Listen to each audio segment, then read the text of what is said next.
Well, today is a day to go to Puerto Montt. As you can kind of see outside,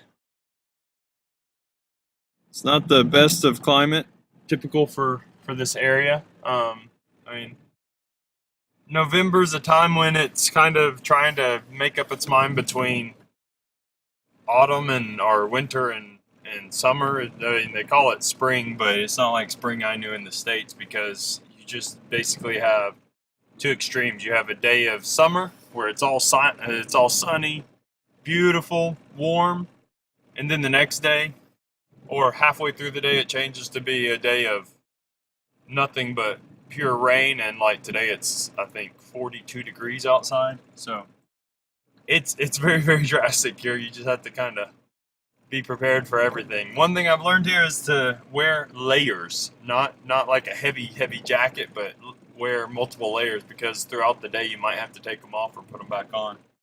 So today I'm on my way to Puerto Montt. At the moment I'm just letting the trooper heat up a little bit. I've got a list of parts that I need. I need to try to get me a number of things like I'm gonna look for a decent but affordable air compressor that plugs into cigarette lighters or whatever. I'm also going to look at the possibility of converting my unused air compressor for the AC unit and having the hoses converted over to a quick release form for like air compressor. I've heard a bunch of guys do that and they say it works pretty good. I'm not going to put air back in this AC, back in this truck ever, as far as I own it. So if it comes up to somebody else and I sell it, they'll have to deal with that on their own. What else? Gotta go get me a new angle grinder. The bearings and the gears and the little cheap Black & Decker are finally wearing out again, and my little disc is like this. It has no trueness to it, so I have to get that fixed. And what else is going on today? Oh, I've got to buy sand. Got to buy sand and Quickcrete for the Quickcrete's for the handrail project, and the sand is for my tube bending projects. What else? Oh, gotta go to the Desarmadoria, which is a junkyard or a salvage yard.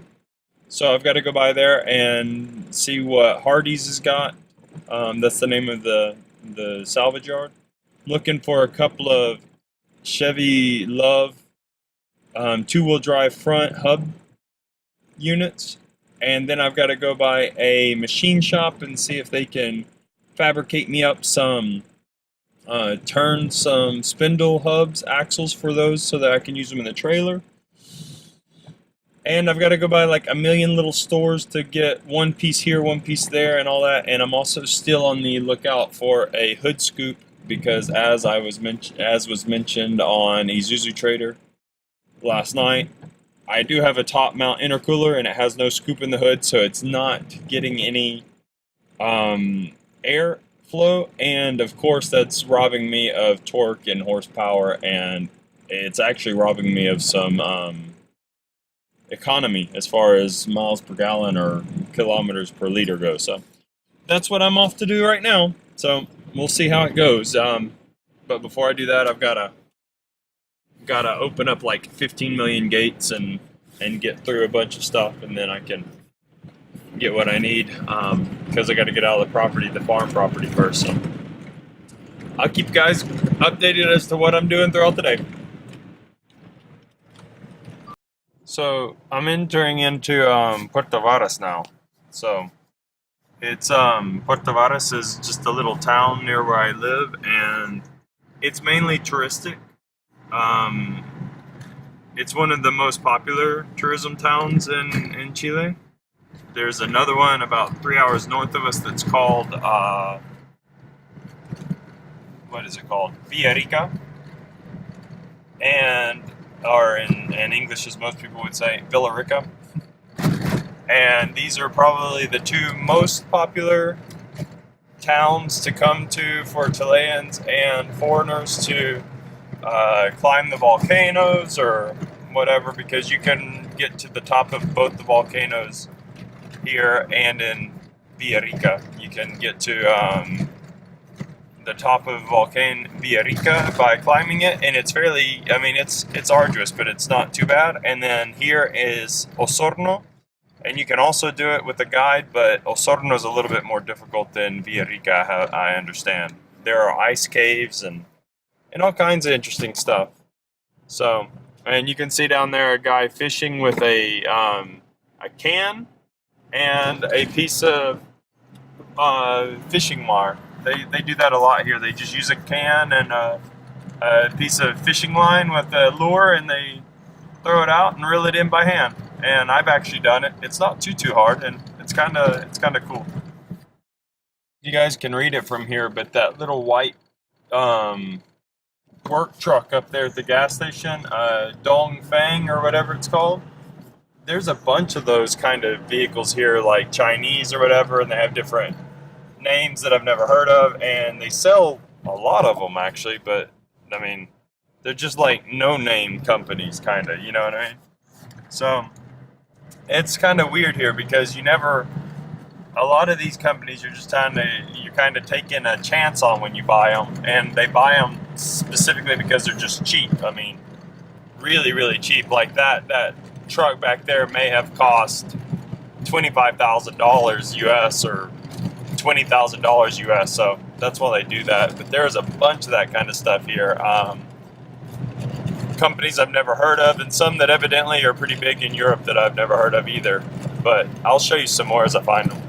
So don't you just hate it when you cause yourself more work and frustration and embarrassment? For instance, today I went to buy some parts, looked at the price. They had it on reserve for somebody else, and I said, well, they said, well, if you have the money, you can buy it. And I said, yeah, I got the money, because I looked at my wallet a few times and really genuinely thought I had the money, if I don't get in an accident here. And come to find out, my dyslexia played a big trick on me. And if you don't know what dyslexia is, you need to look it up, but it's very frustrating. And I told the guy I had it, and in the end, my mind told me that certain monetary bills were not what they really were. Here, everything is done in thousands. So the smallest money bill that you have is 1,000 pesos, which is about $2. And then it goes up to 2,000 pesos, which is about $4. And then you have one that's 5,000, 10,000, 20,000, so on and so forth. And I needed a $20,000 peso bill, and my mind told me that a 2,000 peso bill was 20,000. So went in there and handed him the money, and he looks at me and he's like, dude, this is like $4, and it needed to be $80. So yay for my stupid mind. Very frustrating. So this is what a typical metal supply house looks like. Everything's pretty much outside. They do have some inside, but all the structural stuff is outside, just getting rained on, and it rains a lot here, so it's pretty much rusted, everything you buy. They do, like I said, have the inside stuff, which isn't so rusted. Then if you look behind me on the other side of the road, there you see the neighborhood of which it's across from, and every store here and every building has these big fences. You can see them back there in the auto mechanic shops and that kind of stuff, because, well, they have a reputation for stealing a lot. So all of these places have their fences and that kind of stuff. And as you can tell, the city is, well, it's my least favorite place to be because it's not very pretty. I really don't care much for Puerto Montt as far as the looks of it. And there's not really a lot of offerings here either, so it's just a little frustrating. So as you can see, Puerto Montt is pretty industrial. I mean, that's kind of what it is. Their biggest industry here is salmon fishing, and right here you can see that people have just made their own passage through to this other road. It's very typical that they do that. So they just cut across people's yards, medians, and that kind of stuff to make a road where they want it to be. Most important first, I really like that Toyota over there. That thing is awesome. So you can see that I'm actually inside a it's a big box store, kind of like Home Depot would be. In fact, Home Depot used to own these. They actually had Home Depots in Chile, but they left before we ever moved here. Now they're called home centers, and it's like this side of the store is a big warehouse, and you don't park outside, you park actually inside, as you can see down there. And there's the rows of material all around you, and you have to like get a guy to write a ticket out for each piece that you want, then you go pay for it, then you come back, you load up your truck, and then you have to like go through this crazy maze to try to get out. It's really not a good system. It doesn't work very well. You just get stuck behind people waiting forever for people to move and that kind of stuff. In the end, a good friend of mine actually, he actually bailed me out. He loaned me the money I needed. That he works in Puerto Montt itself, and he loaned me the money I needed for the hood scoop. So now I have the scoop. I have to modify it a little bit and figure out how it's going to work a little bit and that kind of stuff. But I got the last of what I needed for the handrails project done, and I got some stuff that I needed as far as tools go. And I got some more metalworking materials, cut off wheels, that kind of stuff. Got me a new angle grinder, which was nice. And I got me a Makita this time because I'm tired of using the Black & Deckers and then wearing out. So hopefully this one will last longer than a year. And now I'm on my way back home. It's raining still. I actually was able to talk to a few people about putting together some trips out to the new trails maybe to see what they think about them. I've got to stop by and talk to another guy. He's got some nice vehicles, so if I find him at home, I might be able to talk him into letting me show you some of his vehicles on video. And yeah, I mean, just really had a lot going on today and trying to get some stuff done. So we'll just see how it kind of goes and go from there.